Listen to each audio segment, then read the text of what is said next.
Welcome along to Point Blank Music School here in London, where today we are very pleased to bring you our first live presentation as part of the Point Blank Youth Foundation programme, for which we are joined here in the studio by Vivi Brown.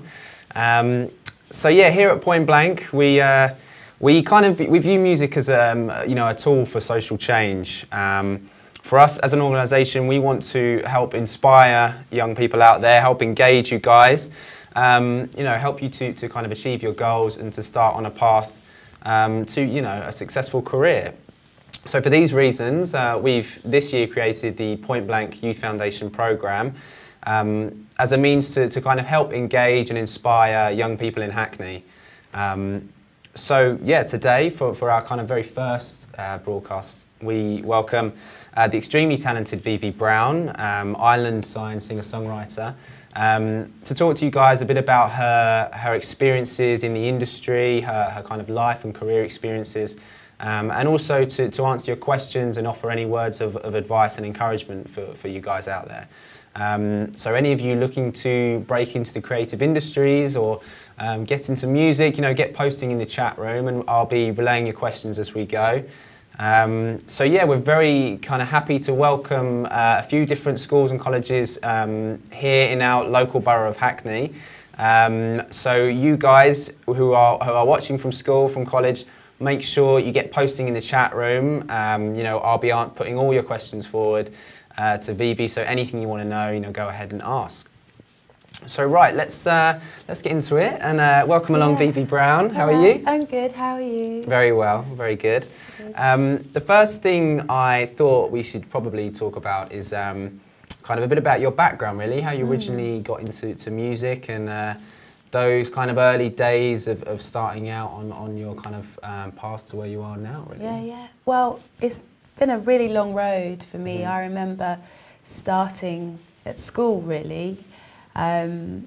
My music teacher was very inspiring, and I remember spending most of my after hours when everyone would go home in the music studio with a 4-track machine. Right, yeah. And I would basically make beats and songs, and I took piano lessons and trumpet lessons. But what really kind of like pushed it forward was I joined a youth choir. And there was a gentleman in the choir who really believed in me. And when the choir sort of didn't happen anymore, it was then that he asked me if I wanted to front his punk band. Okay, wow. And I was living in Northampton when this was all happening, because I'm not from London. I'm from a very small town. And so every Wednesday when I was young, I would travel up to Hackney. Which is quite ironic because we're here, and I would rehearse at a studio called Premises, which is now a very now it's a very trendy studio, and you get lots of artists from all over the world rehearsing there, from the Kaiser Chiefs to Lana Del Rey. But back when I used to go to Premises when I was 15, it was not a very trendy place. Perfect place for a punk band, maybe. Yeah. It was amazing though, and every week we rehearsed, and we really worked at our songwriting and the craft work of it all, and we gigged and we did everything we could do, and I think from then on I got the taste of the industry, really, and people started coming to our gigs. And that's when it was the beginning of getting sort of label interest, A&R interest, when I was about 17. Okay, so from quite an early age then? Yeah, young age. I was really focused and kind of was so obsessed with music and wanting to be creative. I couldn't help but not do anything else. It was just something that came really naturally. Yeah. And then I got offered my first deal when I was 17. Wow. Gut Records. Right, okay. But my parents, they said it wasn't a good idea because I was sort of doing my A-levels at the time, so they encouraged me to carry on doing my studies. And then I was such a long, when you look back now, is that a decision that you feel was a good one, you know, to keep studying and possibly, you know, postpone the music business for a little bit? Is that something you regret at all? No, I totally feel like it was really important for me to finish my GCSEs and even finish my A-levels, because I learnt so much. And even now, you know, it's a foundation. It's always good to have an education. I think when it got to my degree stage, I got offered a place at Oxford to do law. Wow. Okay. And I got offered a record deal then, and then that was all at once. Incredible. Yeah, that was a pretty intense decision to know whether I should go and study law and become a lawyer or do music, and I had to follow my heart, and I went for the deal, and that was my first deal. And you never looked at 19, back. and I've never ever looked back. So fantastic. We did kind of talk about it a little bit there. But I think it's fair to say, you know, to get where you are, you've been on quite a journey, really, your career. Can you kind of give us any insight into what you've learned along the way, and any kind of advice that you'd give to someone else, you know, starting out from that position?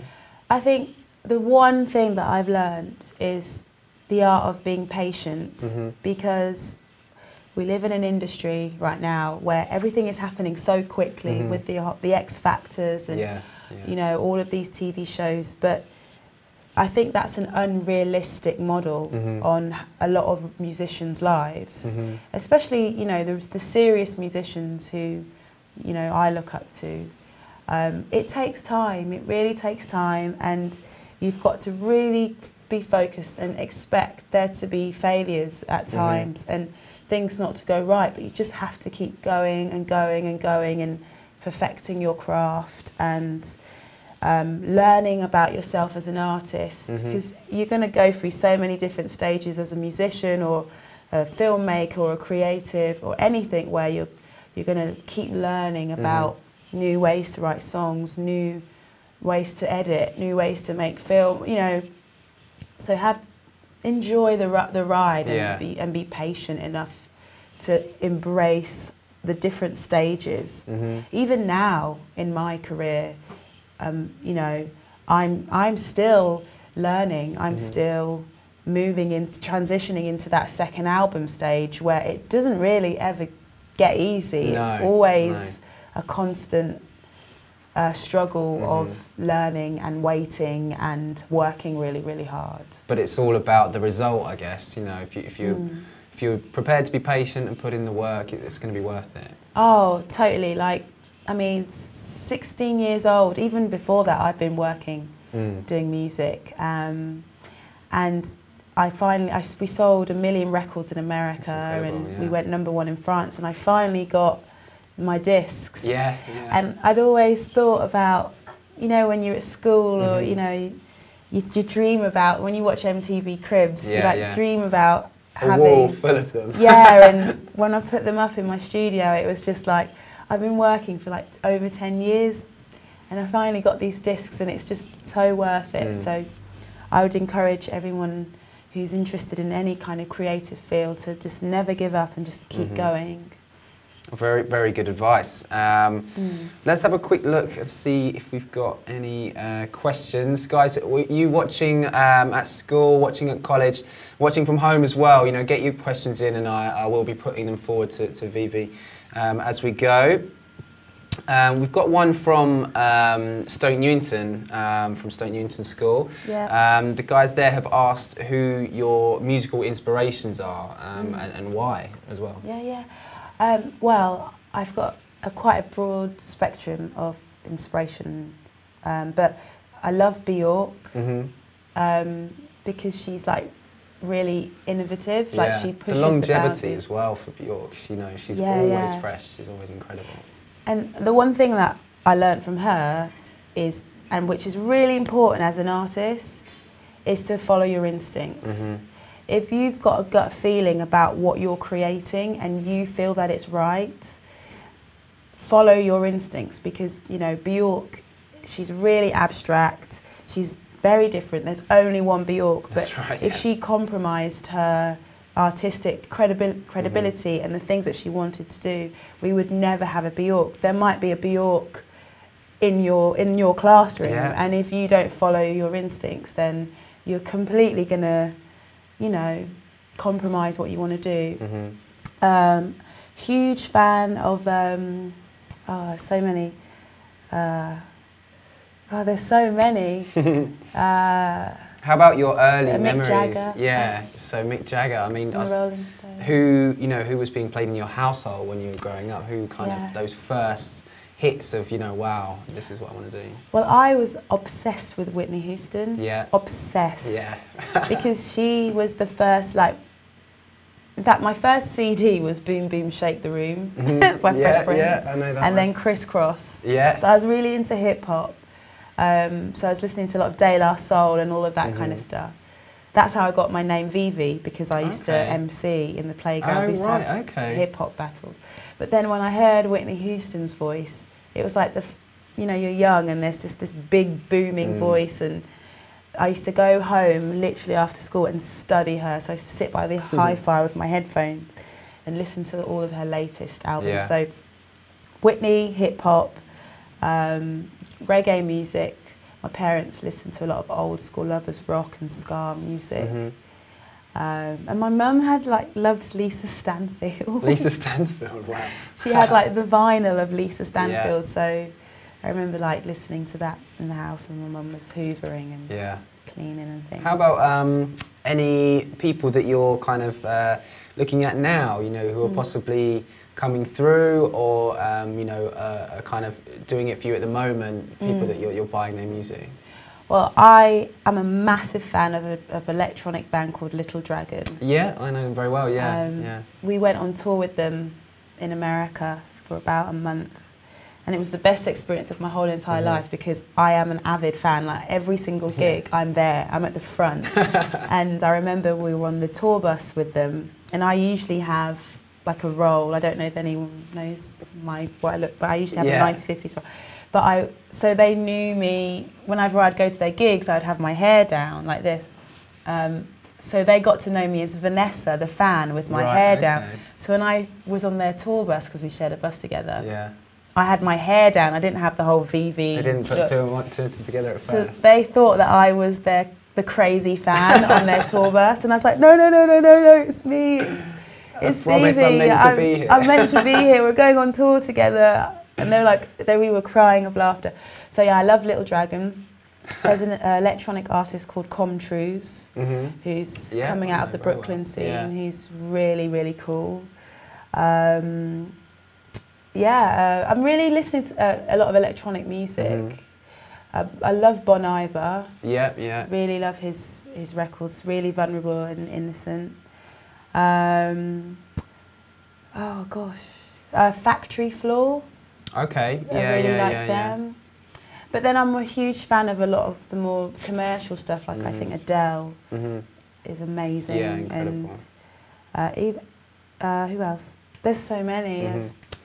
Well, we've got a question from Clapton Girls Technology College, who have asked about when you did get the offer to go to Oxford to study law. How did your parents take it when you said, I want to pursue music? It was really difficult because my parents are teachers. Okay. So they're in education. And so my whole life, it was grilled into me to make sure that you do your education all the way up to uni.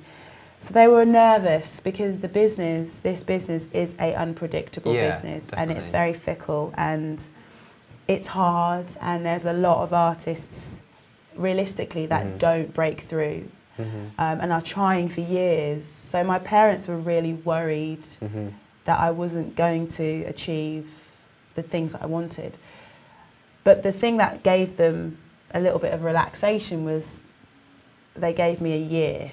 They said, you've got a year to pursue this, and if it doesn't happen in the year, then you have to go back to Oxford and do your degree.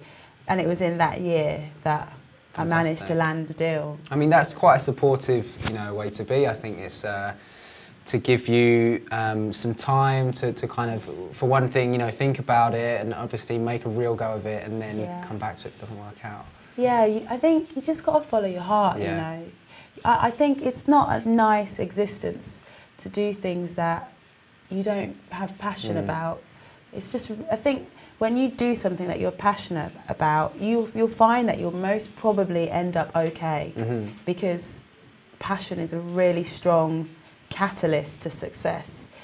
It shouldn't be money, it shouldn't be fame, it shouldn't be any of those things. Like, if you're doing it for money and fame, then that's not the right priority. You should do it because when you wake up in the morning, that's all you want to do, and you just want to create stuff. Yeah, very, very good advice as well. We've got a question from the guys at Stoke Newington School who have asked about performing live. Do you have any advice for young singers who are kind of making those first steps on the stage, really? I would say when it comes to live performance, it's a whole different psychology.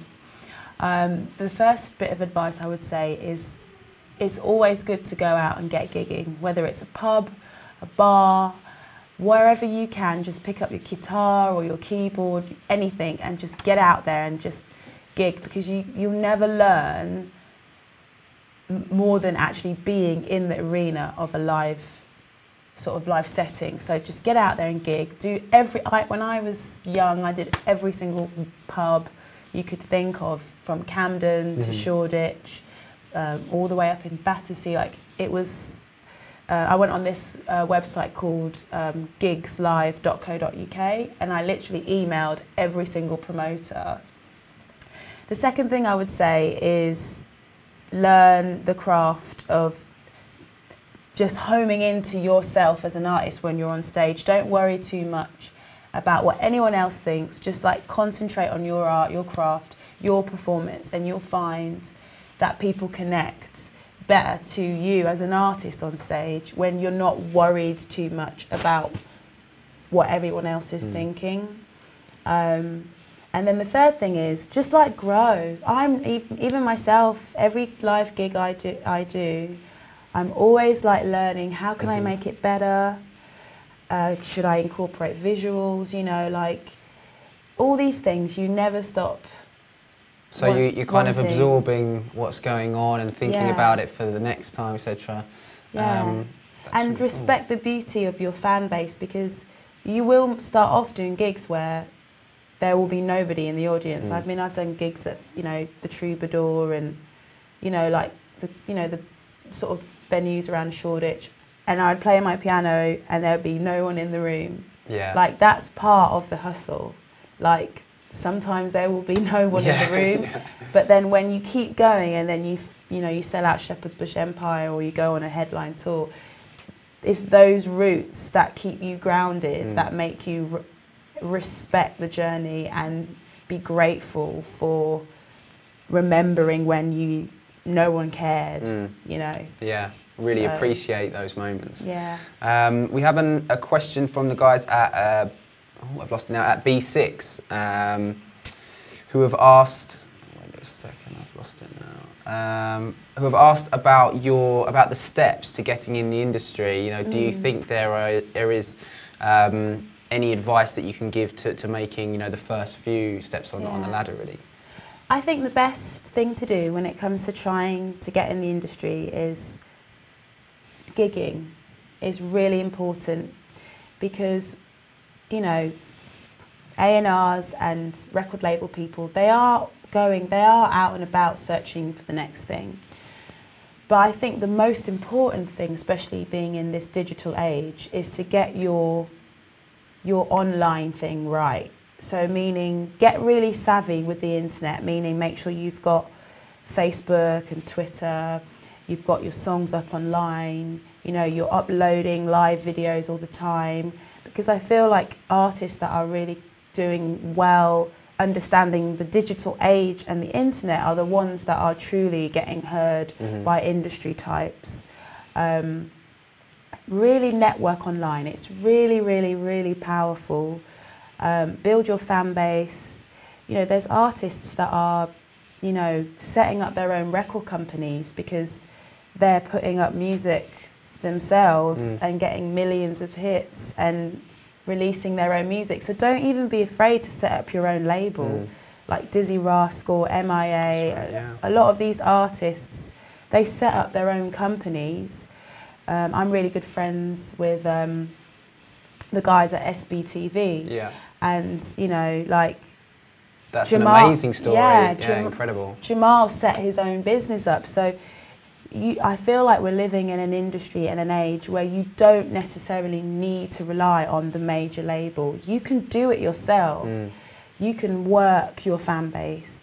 And then the best thing I feel is once you've worked up your own fan base and your own online presence, the labels will then come to you and you'll have more power as an artist. Definitely. To say the shots creatively of what you want to do.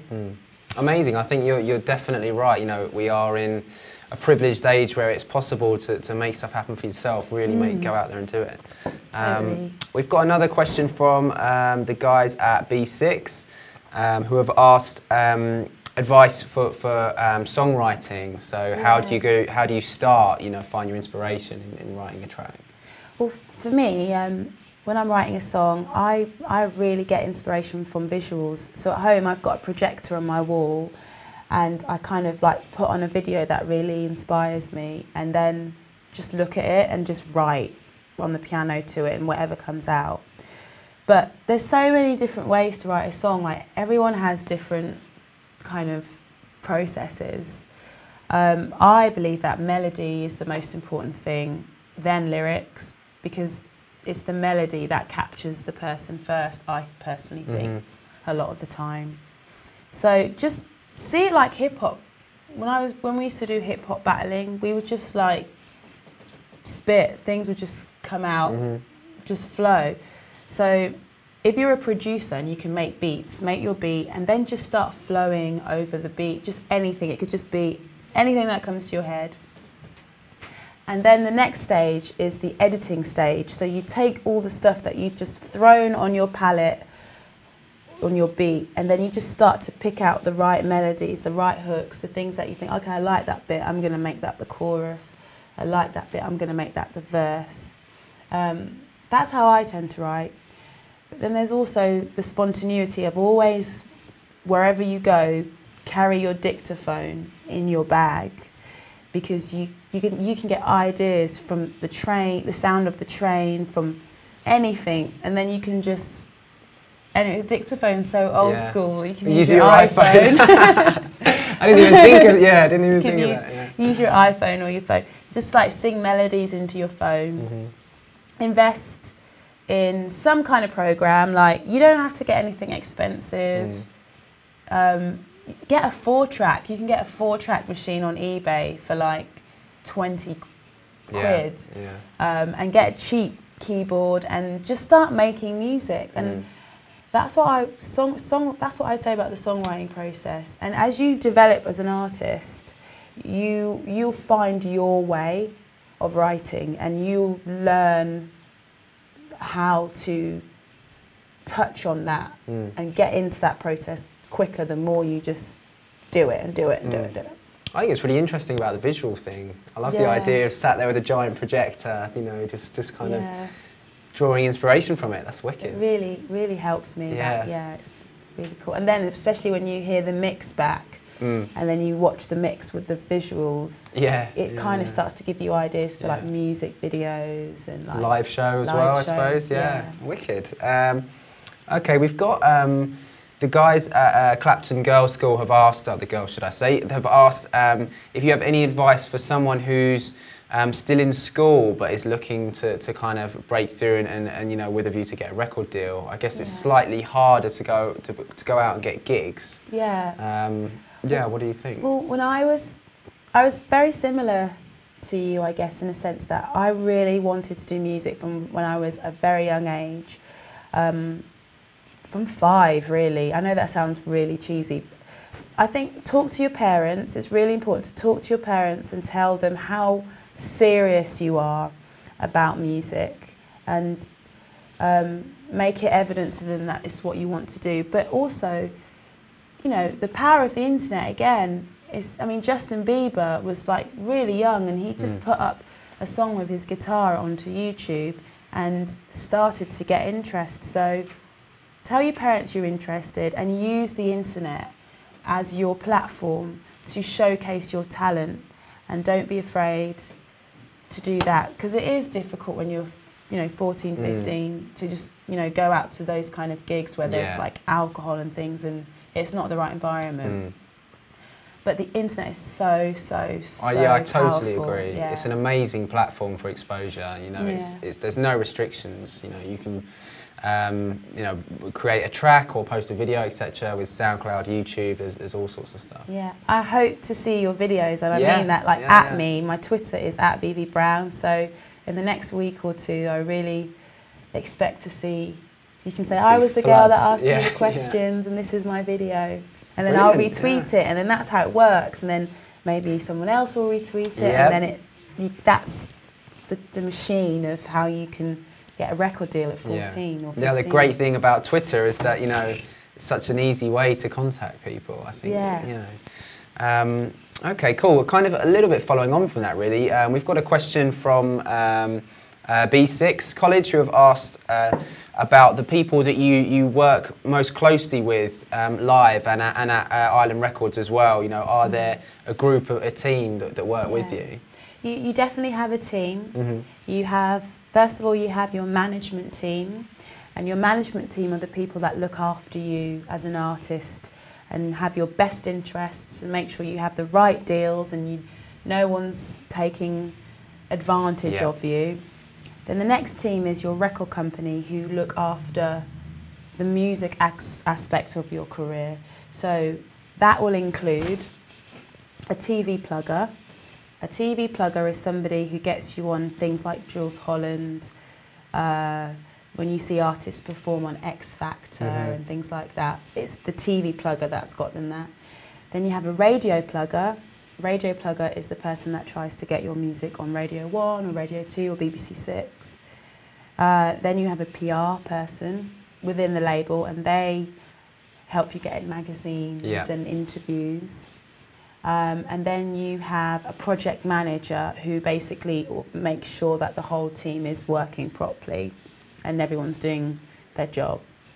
And then now you also have an online department. Yeah, that's right. Yeah. And they all deal with making sure that your online content is refreshed and you're on the latest blogs, because blogging is massive. It's just as powerful as the print press. Yeah, that's right. More powerful. And then these two teams, they kind of work together like a seesaw effect, making sure that the artist career is evolving and developing and things like that. And how about from yourself?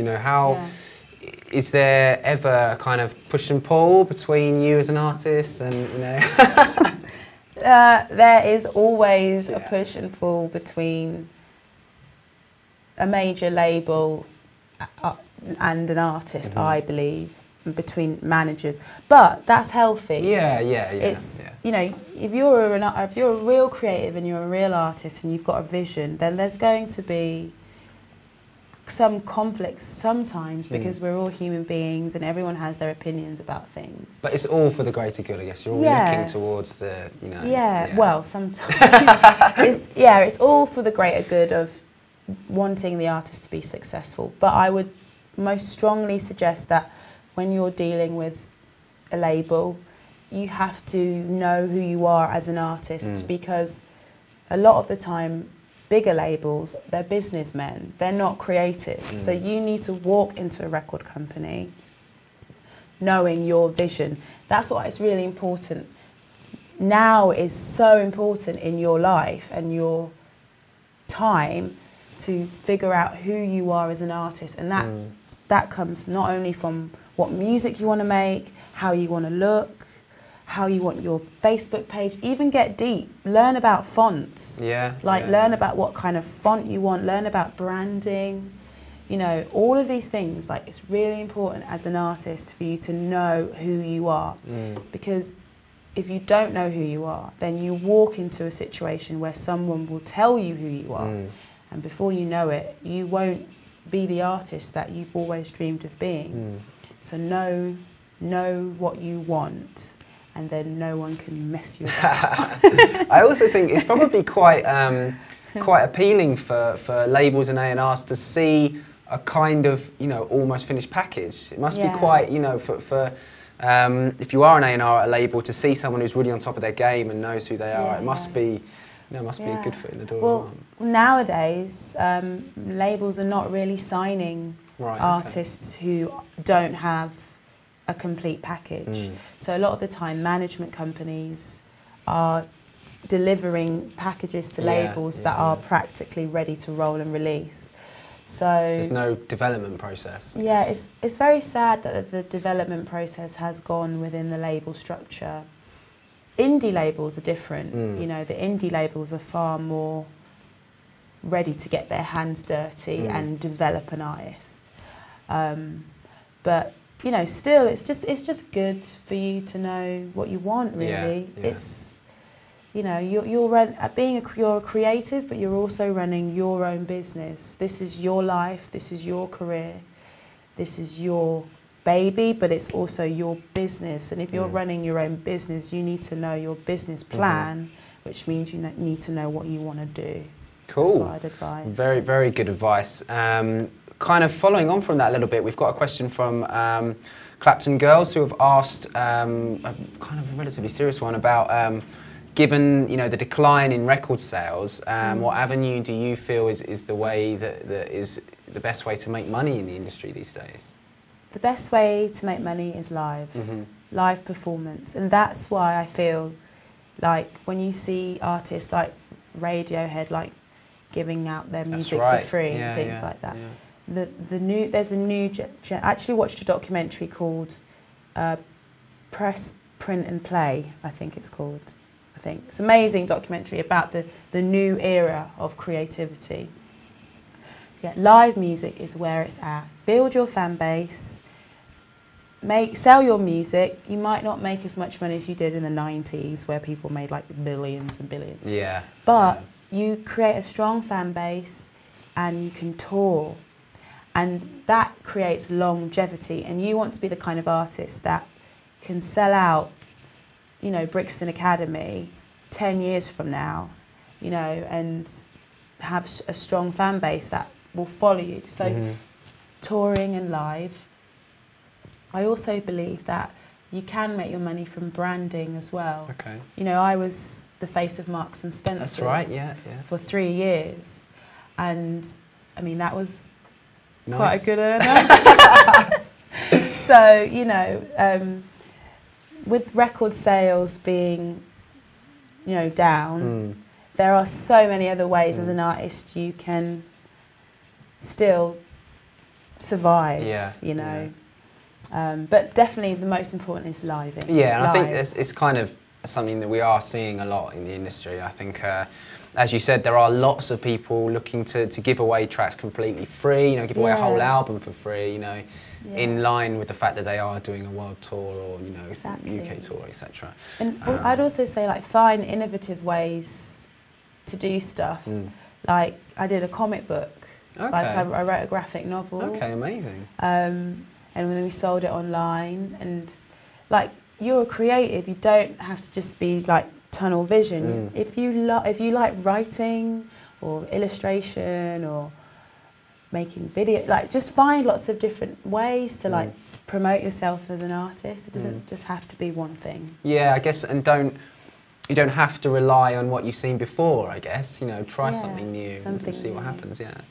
Okay, let's see what we've got. Okay, B6 have asked, any thoughts on breaking into the industry if you're not a singer per se? So perhaps looking at the industry side of things, the business side. Do you have any thoughts on that? As a producer, like an A&R or producer? I guess so, yeah. I would say be prepared to work from the bottom up. Like, you're not going to get into this business just from the top straight away. A pure example of someone that I really love and admire is a guy called Ben, who worked at Island Records. Ben Scar? Yeah. Who actually studied at Point Blank. Really? Yeah, really. Yeah, we know Ben really, really well. Yeah. Oh my God. I speak to him all the time, Ben. Well, Ben, I've known Ben for years, and I remember when I first signed to Island, Ben was a runner. Yeah. He was... when I first was making the record, I remember him bringing tea in for Darkest. Wow, yeah. And now Ben worked really hard, he's really patient, he came to work on time, or he was really enthusiastic. And now, since he's signed Tinchy Strider and other acts, he's now got his own office. So if you're trying to get into the business from the other side, you've got to be prepared to do the groundwork. Same as an artist, I guess. Yeah. You know, we were talking about touring, playing to no one, that's a similar kind of groundwork level. You got to work your way up. And if you're a producer, I would just say set up your own production company and make beats, make music, and find yourself a good manager who can then get you a publishing deal. And once you've got that publishing deal, your publishers can then start giving your beats out to artists, and then maybe you'll get a track with Rihanna or anybody. That's how it starts. A good friend of mine, Al Shucks, who I knew years back, was the same kind of budding producer. Got a manager, got a publishing deal. One of the first tracks he ever produced was the Alicia Keys Jay-Z track. Wow. New York. That's Al Shucks' production, and I remember he was just like any of you guys in your classroom trying to figure out how can I do this, and before you know it, Jay-Z's like spitting on his track. So it can happen if you want to put the work in. I also think there's something to be said, a track like that, it's an amazing track, and I think the work, will shine through. If it's really good, it will get heard. Yeah, exactly. I genuinely think that. Okay, let's have a look. We've got a question from Kirby, who's asked, how did you go about kind of when we talked about that kind of early days of touring? How did you get those gigs in the first place? So, when I was early on in my career, I literally spent most of my time on the internet emailing every single promoter you could possibly think of. In fact, a really good promoter who is now a friend of mine, who works with a lot of unsigned artists. He's probably going to laugh if he sees this. He's like, you say my name? Rory, they own a company called Monkey Chews. Monkey Chews do a lot of the nights around London for unsigned artists. They put on these nights, and that was a massive help for me because Monkey Chews became like this family of new musicians. So go on the internet, type Monkey Chews, or just type in promoters and find a way to get gigs that way. Just constantly search online and just always send loads and loads of emails until you get replies back. Send links of your music and just keep harassing. I called up I think I got a little bit of a name as being quite annoying because I was just it's her again constantly ringing. And then when you get a record deal, or maybe when you've had your fan base has built up a little bit more, I would advise to get a booking agent.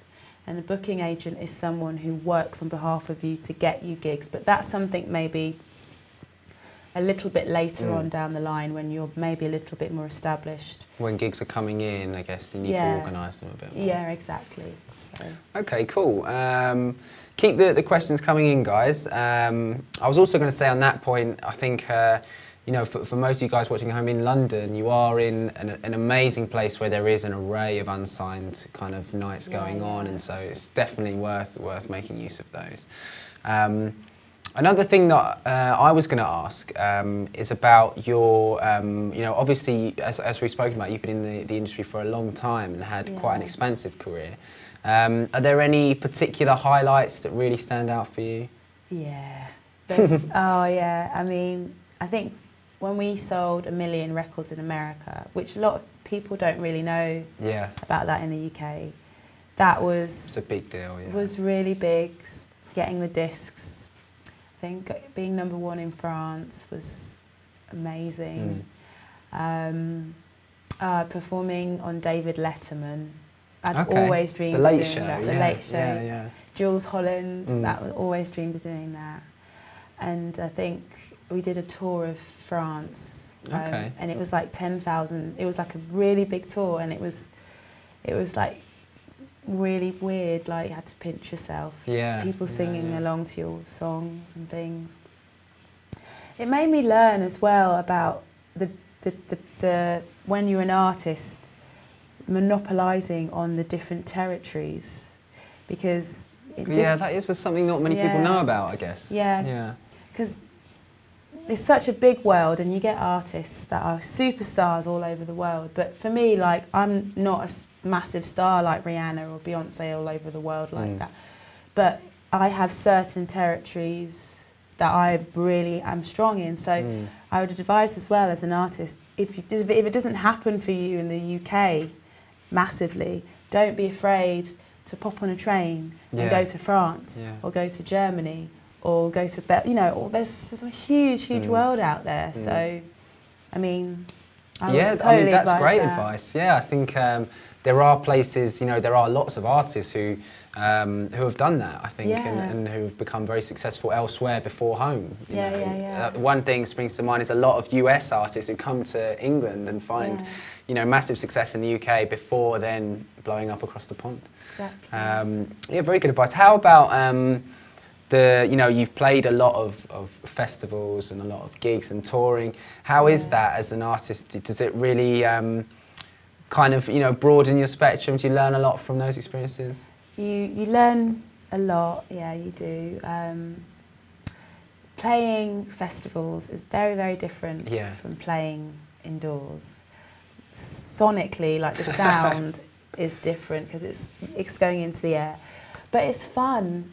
You have real fun when you play festivals. Everyone's just up for a laugh. That's right. Yeah. So you feel really relaxed because, I don't know, there's like a real feeling of love and embrace. So kind of carefree place. Carefree, yeah. So yeah, just enjoy it when you're playing a festival and get gritty and dirty, put your wellies on and just, you know, go for it. Okay, got a couple more questions coming in. So B6 have asked if you can finish the interview with a freestyle. Okay, I don't mind. Brilliant. I'll do that. I wish we had a beat. Yeah, I'm sure we can find something.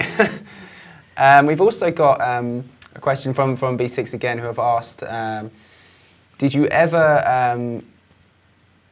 Oh, okay. So did you kind of accept and take every gig that you were offered? Are there any that you turned down, and if so, why? When I first started out, I did every gig you could think of. Obviously, anything that wasn't moral, I wouldn't do. But when I started out, every pub, everything. I would play in a toilet, like just to get my music out there. Now it's a bit different. Like, I don't play for anything to do with cigarette companies or certain advertisements. Like, I'm quite picky on the things that I do. Like, I don't just do anything now. But, you know, that's still homing into the morality thing again. But, you know, when you're starting out, it's just, you can't be too, you have to be picky in a sense of you want to maintain credibility, but you can't be, you haven't made it yet, you know, there has to be a humility. You never know who's going to be there as well in the crowd, Exactly. I think humility is also a very, very, very important quality. Like, there's nothing worse than rocking up to a show and meeting a new artist who thinks that they've made it. Like, even Beyonce Knowles, who I've met very briefly, and I was quite shaky. I think as we all would be. She's one of the biggest stars in the world, but she's the most nicest, professional, most humble people that I've ever met. So I would, with everything in me, I would strongly advise, like, you never ever think that you've made it. Never be arrogant. Never treat someone with disrespect, because you don't know if that person is going to be the president of a label one day. You don't know if that person is going to give you your deal or anything. Like, just be humble. You're not a superstar, and if Beyonce can say hello, how are you, and be so sweet, then you have no right to ever get diva. Like, I say to my tour managers and crew and everyone, it's like, there's no divas allowed in this building. Like, this is real, and anyone who starts to get diva-y, no egos. Yeah. Just so please, it's so important. Just all these like MTV videos of, you know, rappers like being like, nah. Eventually, it will backfire. Yeah. So. I think as well, it's you know, to look to people to work with. You know, it's one thing having, you know, talent that's you know, sky high, but if you are, you know, a very pleasant person to work with and to be around, you're far more likely to you know, make something happen. Yeah, people want to help people that they like. Exactly. You know, and people, if you're an idiot, then your team won't be strong. You know, your empire that you're trying to build will collapse. And also, when you're an artist, you have highs and you have lows in your career. That's normal. And if you're an idiot, when you have lows in your career, all the people that you've annoyed, they're just going to be like, I don't really want to help you. Yeah. I don't want to support you. So remember those moments of highs and lows and humility. So. Okay, we're kind of coming to the end of things slightly, but going slightly back to the, we talked about the kind of doing gigs, the early stage gigs. B6 have followed that up with, you know, did you take unpaid gigs? Oh yeah, every gig I did, I didn't get any money. Yeah. I would have loved to get money. Oh, you've got to be open, man. You can't, I mean, you got to get gritty. I don't think I ever did. I think one time I got £10 and I was like, oh my God, I can eat. I can't believe I'm getting paid. I was like, it's my first paid gig. I think I've got the £10 note at home. Paid for something you love, I guess. Yeah, you know? like, yeah. You don't need to always get paid. You just need to get out there and just let people hear your music. I think obviously there comes a point, maybe because I was younger, I could hack it. I mean, I do have friends that are sort of in their 30s that are still gigging, and gets to a point where you have to know your value. Yeah. But do you know how many singer-songwriters that there are out in the world who have done unpaid gigs? Yeah. You've just got to roll with how it is, you know. It's just how it is. Just make it happen, I guess. Yeah. So yeah, as we kind of wrap up here at Point Blank, do you have any kind of final words of wisdom or advice for the guys out there who are, you know, kind of looking to follow you and you know? I would say just don't stop doing what you're doing. Respect the journey, be patient, be humble, be willing to work hard, be willing to be unpaid at times, and excuse me, just perfect your craft. Every day when you wake up, how can I be better? How can I become a better artist? Study. I spent a lot of time studying artists that I love. Study your vocals, study your keys, the drums, listen to the great drummers and musicians. If you're a filmmaker, read books, read about how filmmaking is made. Don't be afraid to get a rubbish video camera and make a short film. Learn about grading, like just learn your craft and keep going, really. Yeah. Fantastic. That's what I'd say. Amazing advice. So that's it here from us at Point Blank Music School. Just time to say, you know, a big thank you to BB Brown for joining us today. We hope you've learned a lot. I'm sure you have, and we will be back in the new year. I think the next presentation, the next Youth Foundation presentation we're going to be doing is with Mr. Jam from Radio 1 and 1 Extra. So yeah, we'll see you guys very soon, and again, thanks for watching. Thanks, bye.